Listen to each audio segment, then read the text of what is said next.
ആദർശിൻ്റെയും നയനയുടെയും മറ്റൊരു സ്റ്റോറിയിലേക്ക് എല്ലാ കൂട്ടുകാർക്കും സ്വാഗതം. അങ്ങനെ മുത്തശ്ശൻ അബിയോട് പറയുകയാണ്, ഒരുപക്ഷെ അനഘ കള്ളം പറഞ്ഞതായിരിക്കോ, മരിക്കാൻ നേരം അവളുടെ കുഞ്ഞ് സന്തോഷമായിട്ട് ജീവിക്കട്ടെ എന്ന് കരുതിയായിരിക്കും ഈ കുടുംബത്തിൻ്റെ പേരിൽ ആ ഒരു പരാതി ആക്കിയത്.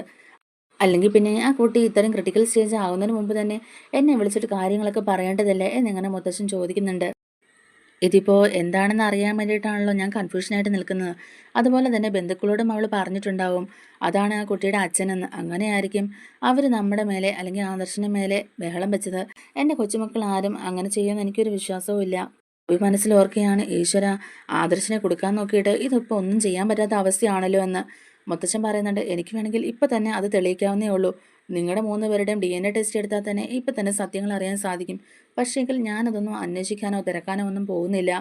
എന്തായാലും പണ്ട് നിന്റെ അമ്മയെ ദത്തെടുത്ത പോലെ തന്നെ ആ കുട്ടിയെ ഞാൻ ഏറ്റെടുത്ത് കഴിഞ്ഞു. ഇനി അവൾക്കൊരിക്കലും ഒരു മടങ്ങിപ്പോക്ക് ഉണ്ടാവില്ല. ആരൊക്കെ വന്ന് എന്തൊക്കെ പറഞ്ഞാലും ആ കുട്ടി ഇനി ഇവിടുന്ന് പോകുന്നില്ല. ഇനി ആ കുട്ടിയുടെ വിവാഹം കഴിയുന്നവരെ അനന്തപുരിയിലെ കൊച്ചുമകളായിട്ട് ചന്തുമോൾ ഇവിടെ തന്നെ ഉണ്ടാവും. ചന്തുമോൾ ഇനി അനന്തപുരിയുടെ സ്വന്തമാണ്. അനന്തപുരിയുടെ ദത്തുപുത്രിയാണ് ചന്തുമോൾ. അതുകൊണ്ട് ഇനി ആ കുഞ്ഞിൻ്റെ അച്ഛനെ തിരക്കിയുള്ള അന്വേഷണങ്ങളോ പ്രശ്നങ്ങളോ ഒന്നും തന്നെ വേണ്ട. ആരും ഒന്നും പറയുകയും വേണ്ട എന്നൊക്കെ ഇങ്ങനെ മുത്തച്ഛൻ പറയുന്നുണ്ട്. അങ്ങനെ ചന്തുമോളെ അവിടുത്തെ കുട്ടിയായിട്ട് തന്നെ മുത്തച്ഛൻ ഏറ്റെടുത്ത് കഴിഞ്ഞിരിക്കുകയാണ്. ഈ ഒരു സംഭവം ജലജയ്ക്ക് ഒട്ടും തന്നെ ഇഷ്ടപ്പെടുന്നില്ല കേട്ടോ. പക്ഷേങ്കിൽ അഭിയാണെങ്കിൽ ആ പഴി ആദർശിനെ മേലെ ഇട്ട് രക്ഷപ്പെടാൻ ശ്രമിച്ചുകൊണ്ടിരിക്കുകയായിരുന്നു. പക്ഷേ അതും നടന്നില്ല. അങ്ങനെയൊക്കെ ഇരിക്കെ എല്ലാവരോടും മുത്തച്ഛൻ ഇങ്ങനെ പറഞ്ഞെങ്കിലും അനഘ പറഞ്ഞ കാര്യം സത്യമാണെന്ന് മുത്തച്ഛന് മനസ്സിലാവുന്നുണ്ട്. എന്നാൽ ആ കുട്ടി ആരുടേതാണെന്ന് അറിയാനുള്ള ധൃതിയിലാണ് മുത്തച്ഛനും. എങ്ങനെയും തനിക്കറിയണം ആ കുട്ടി ആരുടേതാണെന്ന്. അങ്ങനെ മുത്തച്ഛൻ ഇവരാരും അറിയാതെ, അതായത് ആദർശ്, ആബിയും അനിയും ഒന്നും തന്നെ അറിയാതെ നേരെ അനഘയുടെ വീട്ടിലേക്ക് പോകുന്നുണ്ട്. അപ്പോൾ അനഘ ഹോസ്പിറ്റലിലാണ്, കോമ സ്റ്റേജിൽ ഹോസ്പിറ്റലിലാണ്. ബന്ധുക്കളും അബി ഏർപ്പാട് ചെയ്തിട്ടുള്ള 2 ഗുണ്ടകളും ആ ഹോസ്പിറ്റലിൽ തന്നെയുണ്ട്. അങ്ങനെ മുത്തച്ഛൻ വീട്ടിലേക്ക് ചെല്ലുമ്പോഴേക്കും അവിടെ മുത്തച്ഛനെ പരിചയമുള്ള ഒരാൾ മാത്രമേ ഉണ്ടായിരുന്നുള്ളൂ. അയാൾ വന്നിട്ട് മുത്തച്ഛന് വീടൊക്കെ തുറന്നു കൊടുക്കുന്നുണ്ട്.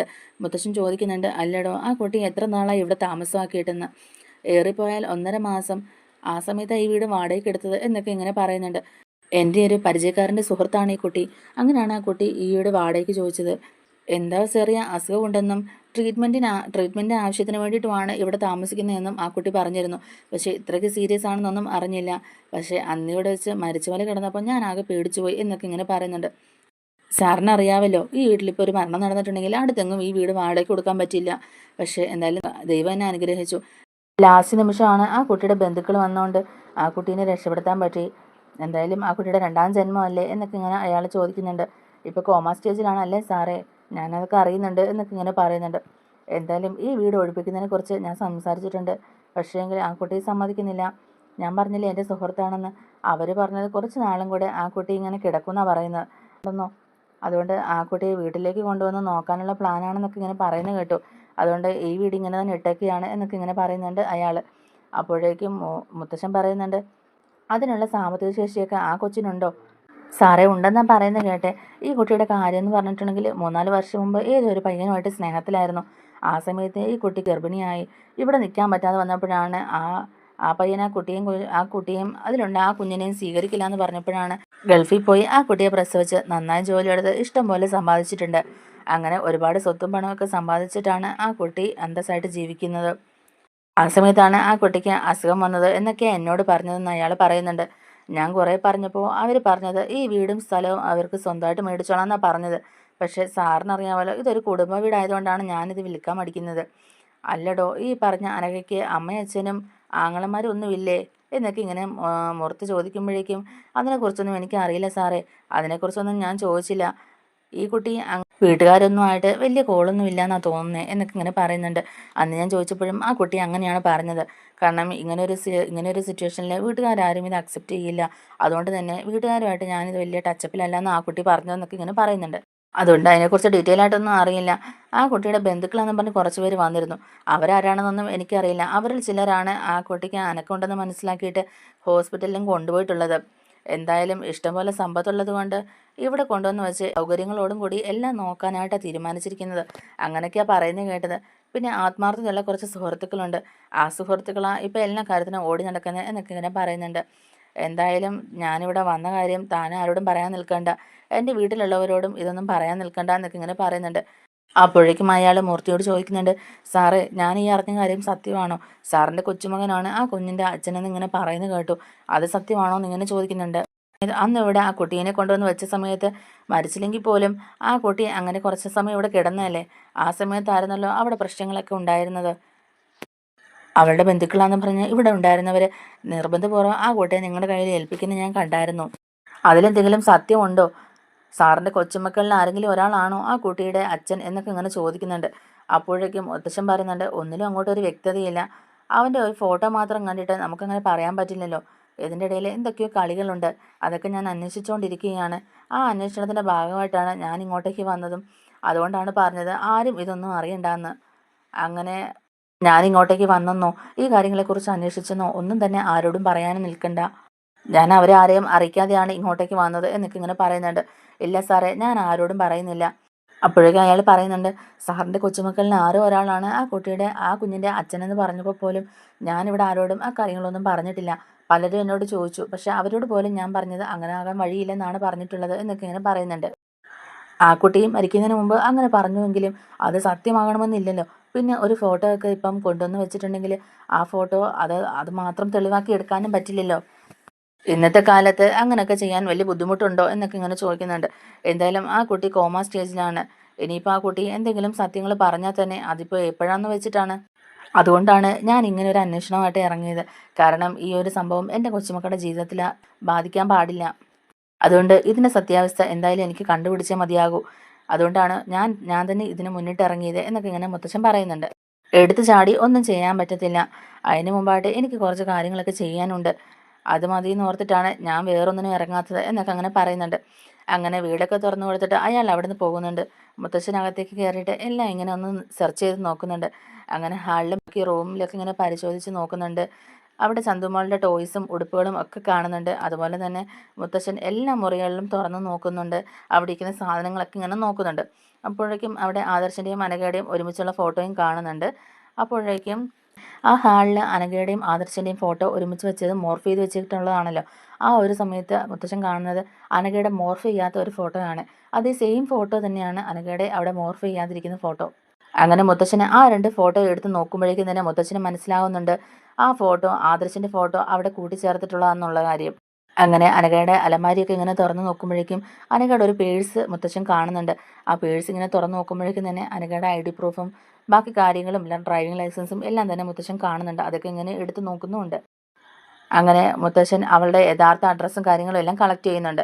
ഈ അഡ്രസ്സും കാര്യങ്ങളും എല്ലാം കളക്ട് ചെയ്തതിന് ശേഷം അവിടുന്ന് എന്തെങ്കിലും ഒരു തുമ്പ് കിട്ടുമോ എന്ന് അറിയാൻ വേണ്ടിയിട്ട് മുത്തശ്ശൻ പിന്നെയും ആ അലമാരിയിൽ തന്നെ ഇങ്ങനെ എല്ലാം അന്വേഷിച്ച് നോക്കുന്നുണ്ട്. അങ്ങനെ ആ അലമാരയിൽ ഒരു ഡ്രോ മാത്രം അതിങ്ങനെ തുറക്കാൻ പറ്റാണ്ട് ലോക്ക് ചെയ്തിട്ടിരിക്കുകയാണ്. അപ്പോൾ മുത്തശ്ശൻ ആ ഒരു അലമാരയിൽ തന്നെ അതിൻ്റെ താക്കോൽ എവിടെയെങ്കിലും വെച്ചിട്ടുണ്ടോ എന്നൊക്കെ അറിയാൻ വേണ്ടിയിട്ട് അതൊക്കെ ഇങ്ങനെ നോക്കുന്നുണ്ട്. അങ്ങനെ ഡ്രസ്സിൻ്റെ അടിയിലൊക്കെ ആയിട്ട് ഒരു താക്കോൽ കിട്ടുന്നുണ്ട് കേട്ടോ.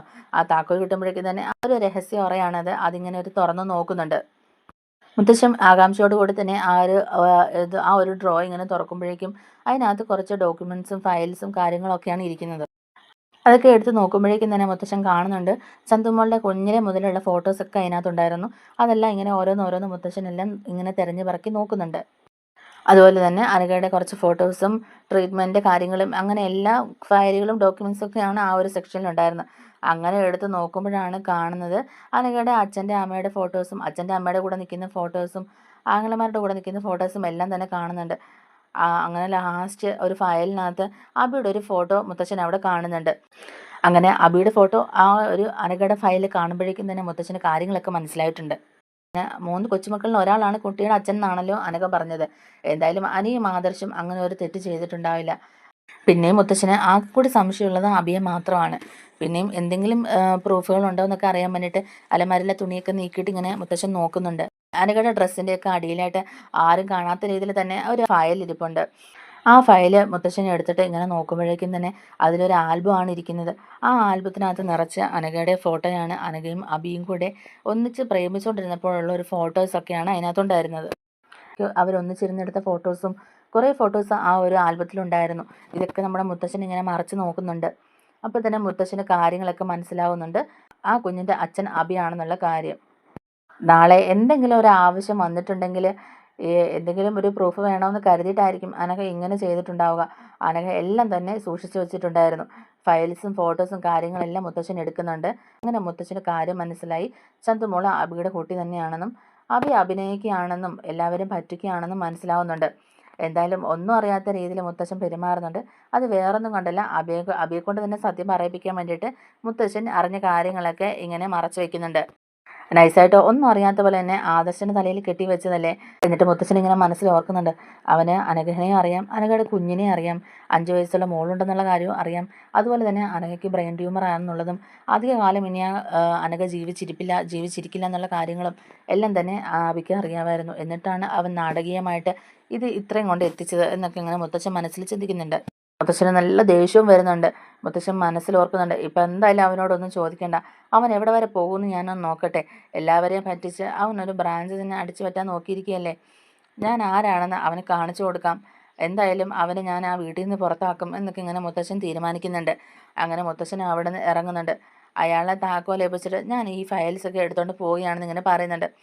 അപ്പോഴേക്കും അയാൾ ചോദിക്കുന്നുണ്ട്, സാറിന് ആവശ്യമുള്ള എന്തെങ്കിലും കിട്ടിയോ എന്നിങ്ങനെ ചോദിക്കുമ്പോഴേക്കും, അതേടോ എനിക്ക് ആവശ്യമുള്ള എല്ലാം തന്നെ കിട്ടിയിട്ടുണ്ട്, ഞാൻ എന്തായാലും പോവുകയാണ് എന്നൊക്കെ പറഞ്ഞിട്ട് ഈ മുത്തശ്ശൻ അവിടെ നിന്ന് ഇറങ്ങി പോവുകയാണ്.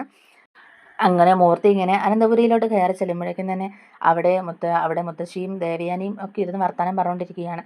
അപ്പോഴേക്കും മുത്തശ്ശി ചോദിക്കുന്നുണ്ട്, ഇദ്ദേഹം എവിടെ പോയി കയറിയെന്ന് ചോദിക്കുമ്പോഴേക്കും, ഞാൻ അത്യാവശ്യ കാര്യമായിട്ട് ഹോസ്പിറ്റലിൽ വരെ പോയതാണ് എന്നിങ്ങനെ പറയുന്നുണ്ട്. ഇതിൻ്റെ കയ്യിലൊരു ഫയല്, എന്തെങ്കിലും ഹോസ്പിറ്റൽ റിപ്പോർട്ട്സ് ആണോ അച്ഛൻ്റെ കയ്യിലുള്ളത് എന്നൊക്കെ ഇങ്ങനെ ദേവയാനി ചോദിക്കുമ്പോഴേക്കും, അതെ, ഇത് കുറച്ച് പഴകിയ ഹോസ്പിറ്റൽ റിപ്പോർട്ട്സ് ആണ്, ഞാൻ എന്തായാലും ഡോക്ടറിൻ്റെ കയ്യിൽ നിന്ന് അതങ്ങ് മേടിച്ചതേ ഉള്ളൂ എന്നൊക്കെ ഇങ്ങനെ പറയുന്നുണ്ട്. അപ്പോഴേക്കും ഞാനൊന്ന് നോക്കട്ടെ എന്നിങ്ങനെ പറഞ്ഞ് ദേവയാനി ചോദിക്കുന്നുണ്ടെങ്കിലും മുത്തശ്ശൻ പറയുന്നുണ്ട്, ഇത് കുറേ പഴകിയതാണ്, ഇത് നോക്കിയിട്ട് കാര്യമൊന്നുമില്ല എന്നൊക്കെ പറഞ്ഞിട്ട് മുത്തശ്ശൻ പെട്ടെന്ന് തന്നെ മുകളിലോട്ട് കയറി പോവുകയാണ്. അപ്പോഴേക്കും ദേവയാനി മനസ്സിലോർക്കുന്നുണ്ട്, ഇതെന്താ അച്ഛന് പറ്റിയത്, ഇതെന്താ അമ്മ അച്ഛനെ പറ്റിയത്, അച്ഛൻ ഇച്ചിരി സീരിയസ് ആണല്ലോ, എന്തെങ്കിലും ഇനി വിഷയമുണ്ടോ എന്നൊക്കെ ഇങ്ങനെ ദേവയാനി മുത്തശ്ശിയോട് പറയുന്നുണ്ട്. അറിയില്ലല്ലോ മോളെ, എന്താ ഇനി എന്താണെന്ന് മനസ്സിലാവുന്നില്ലല്ലോ എന്നൊക്കെ ഇങ്ങനെ മുത്തശ്ശിയും പറയുന്നുണ്ട്. അപ്പോഴേക്കും തന്നെ നമ്മുടെ മൂർത്തി റൂമിനകത്ത് കയറി വാതിലടച്ചിട്ട് ആ ഫയലും ആൽബവും ഒക്കെ ഒന്നും കൂടി ഇങ്ങനെ തുറന്ന് നോക്കുകയാണ്.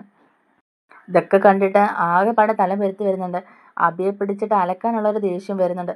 ഇങ്ങനൊരു സാഹചര്യത്തിൽ പോലും സ്വന്തം കുഞ്ഞിനെ മാറ്റി നിർത്തി അവൻ്റെ ഭാഗം ന്യായീകരിക്കാൻ ശ്രമിക്കുകയല്ലേ അബി ചെയ്തത്. ഇതൊക്കെ ഓർക്കുമ്പോഴേക്കും മുത്തശ്ശന് നല്ല ദേഷ്യം വരുന്നുണ്ട്. എന്നിട്ട് ആദർശിൻ്റെ തലയിലോട്ട് ഇതെല്ലാം കെട്ടിവെക്കാനും അവൻ ശ്രമിച്ചു. അവനെ വെറുതെ വിട്ടാൽ പറ്റില്ല എന്നൊക്കെ ഇങ്ങനെ പറയുന്നുണ്ട്. ജലജേട്ട അതേ ബുദ്ധി തന്നെയാണ് അവനും ഉള്ളത് എന്നൊക്കെ ഇങ്ങനെ മുത്തശ്ശൻ ചിന്തിക്കുന്നുണ്ട്. എന്തായാലും അബിക്കിട്ട് നല്ല പണി വരാൻ പോകുന്നുണ്ട്. അബി എന്തായാലും ഇക്കാര്യങ്ങളൊന്നും അറിഞ്ഞിട്ടില്ലല്ലോ. മുത്തശ്ശൻ എന്തായാലും അനഘ താമസിച്ചിരുന്ന വീട്ടിൽ പോകുമെന്നും ഇങ്ങനെ അവിടെ ഒരു അന്വേഷണം നടത്തുമെന്നും അബി എന്തായാലും മനസ്സിൽ പോലും ചിന്തിച്ചിട്ടുണ്ടാവില്ല. എന്തായാലും അബിയെ കൊടുക്കാനുള്ള എല്ലാ തെളിവുകളും മുത്തശ്ശൻ്റെ കയ്യിലുണ്ട്. ഇനി അബി എന്തോരം അഭിനയിക്കുന്നൊന്നും കൂടെ അറിയണം. അബി ഇത് നല്ലവനായ ആദർശൻ്റെ മേലെ പഴിചാരിയിട്ട് അവൻ മാന്യത സമയമല്ലായിരുന്നു അവൻ ചെയ്തത്. അവനിട്ട് എന്തായാലും ഇതിന് തക്കതായ ശിക്ഷ തന്നെ കൊടുക്കണം എന്നൊക്കെ ഇങ്ങനെ ആലോചിച്ചുകൊണ്ടിരിക്കുകയാണ് നമ്മുടെ മൂർത്തി.